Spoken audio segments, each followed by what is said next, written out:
கணவர் ஒருவர் மன நிம்மதி வேணும் என்று ஒரு சாமியாரை பார்க்கச் சென்றார். வாழ்க்கை அமைதியா சந்தோஷமா போகணும், அதுக்கு நான் என்ன செய்யணும் என்று கேட்டார். சாமியார், உங்க மனைவியோட சமையலை புகழ்ந்து பாராட்டியிருக்கிறீங்களா என்று கேட்டார். கல்யாணம் ஆகி ஒரு நாள் கூட அவ சமையலை பாராட்டினதில்லை என்று மெதுப்பாக பதில் சொன்னார்.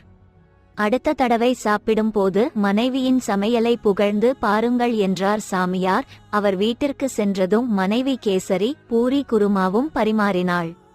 கணவர் மிகவும் மகிழ்ச்சியாகி இரண்டையும் ஒரேடியாக புகழ்ந்து மனைவியையும் புகழ்ந்து தள்ளினார்.